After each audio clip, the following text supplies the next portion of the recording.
Hey yo, buckle up because even the liberal media can't deny the undeniable. President Donald Trump is reshaping America like no other president in our lifetime. CNN's own Harry Enten was all over social media admitting what we've known all along. According to media, Enten said that Trump is remaking the United States of America with tariffs, immigration policy, and executive orders to such a degree that he's the most influential president of this century and back into the 20th century as well. That's right, CNN, the network that's been clutching its pearls over Trump for years, is now waving the white flag of truth. So let's dive into this clip of Henry Enten himself breaking down how Trump's policies are rewriting the rules and putting America first. Stick around because we're also exposing Charlamagne the God's latest meltdown and Trump's epic True Social takedown of him.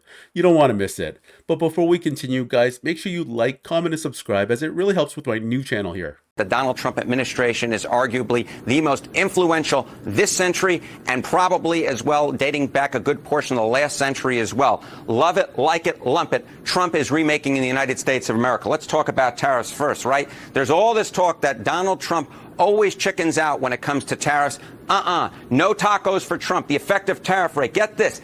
It's 18%, the highest since the FDR administration in the 1930s, up from, get this, just 2% last year. From just 2% last year, we're talking about a level, an effective tariff rate level, get this, 9 times as high this year than last year. But it's not just on tariffs, which of course Donald Trump ran on, in which you're seeing a tremendously influential presidency. What about immigration? Of course, Trump ran and has always run on a very hawkish immigration platform. Get this, 2025 net migration in the United States down at least 60% from last year. In fact, we may be heading for the first time in at least 50 years in which we have net negative migration into the United States. And last year, of course, in 2024, the net migration in the U.S. was 2.8 million.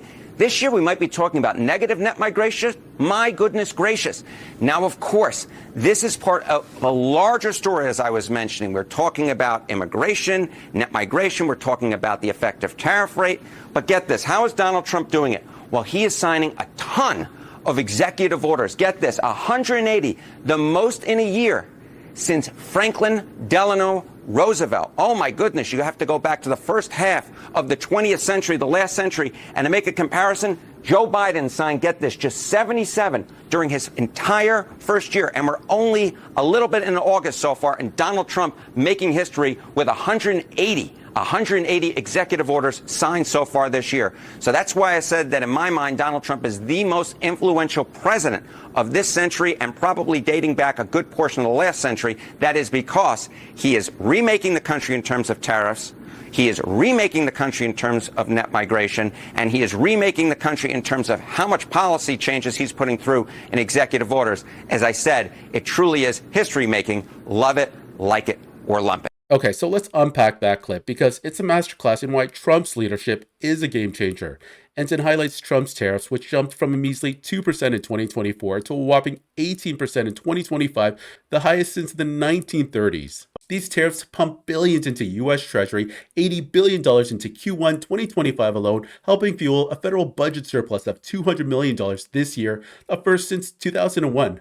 Then there's immigration. Net migration is down over 60%, and we're on track for negative net migration in 2025, a phenomenon not seen in 50 years. And this isn't just about numbers. It's Trump slamming the brakes on open border chaos, protecting American jobs, and redirecting an estimated $249 billion in wages from illegal labor to lawful workers. And with 180 executive orders in just 6 months, Trump is moving at warp speed, more than Obama's 276 over 8 years.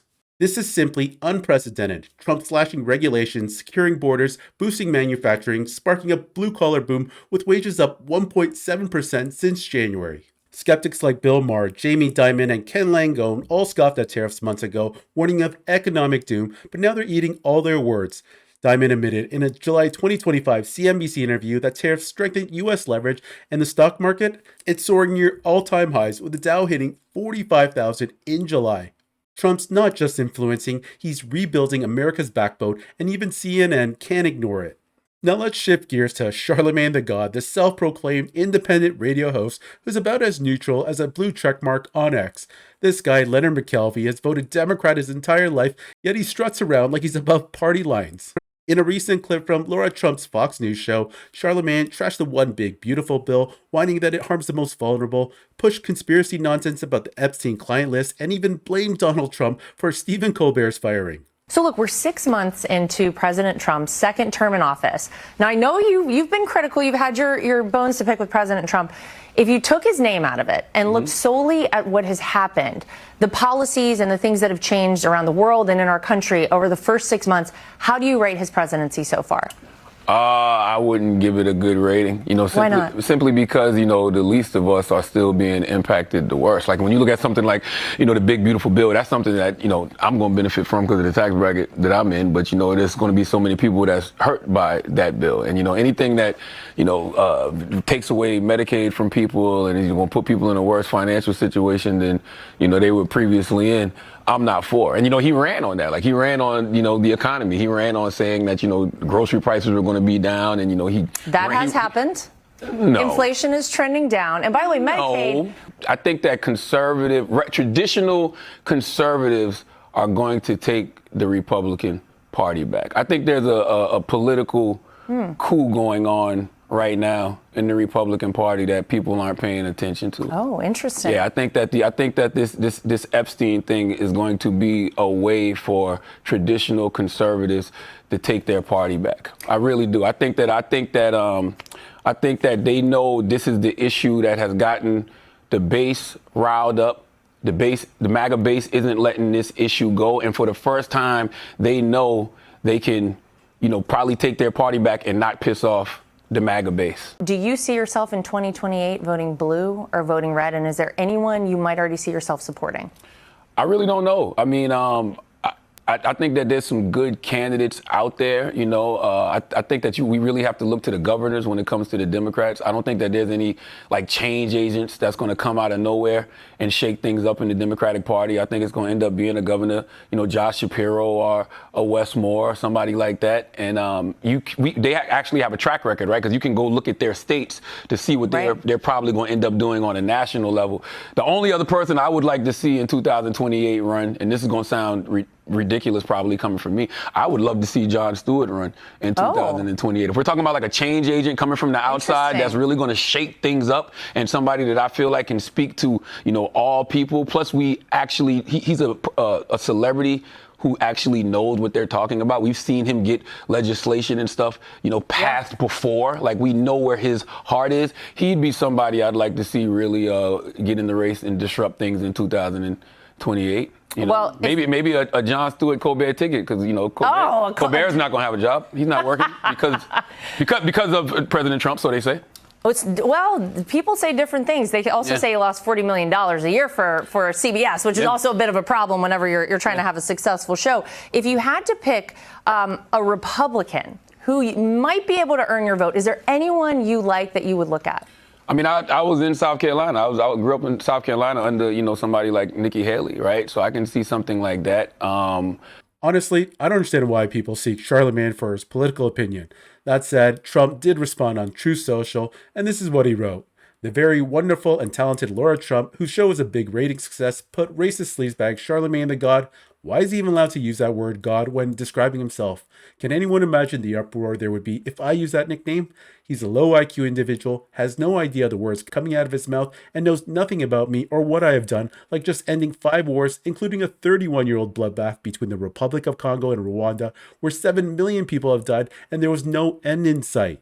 He didn't know that, or India and Pakistan, or wiping out Iran's nuclear capabilities, or closing the horrendous open border, or creating the greatest economy where prices and inflation have come way down, and where stupid and corrupt Joe Biden set the record for doing the worst job as president ever. But this dope, Charlamagne, would vote for Sleepy Joe or Kamala? Remember, 1 year ago, our country was dead, and now it's the hottest country anywhere in the world. Make America great again. Okay, so Trump nailed it with that Truth Social post, 100%. Charlamagne's hypocrisy is glaring. Last year on The Breakfast Club, he was urging Kamala Harris to continue calling Trump a fascist and a threat to democracy. But here's the kicker. Anyone recall when Bernie Sanders was on the Flagrant podcast, he called his own Democratic Party a threat to democracy for rigging primaries since 2008? Could we not also say if ostensibly there hasn't been a fair primary for the Democrats since 2008, are they not also a threat to democracy? We often hear. Fair enough. That is, yeah, I'm not going to argue with that point. And add to that the Twitter files, which exposed the Democratic Party for pressuring social media companies to censor Trump and conservative voices in 2020. So what exactly am I getting at? Well, one of the hallmarks of fascism is suppressing the opposition, like the Twitter files or weaponizing the DOJ against your main political opponent. I don't know about you guys, but I'm tired of hearing losers on the left calling the right fascists and Nazis, when in reality, we can call them that shit too.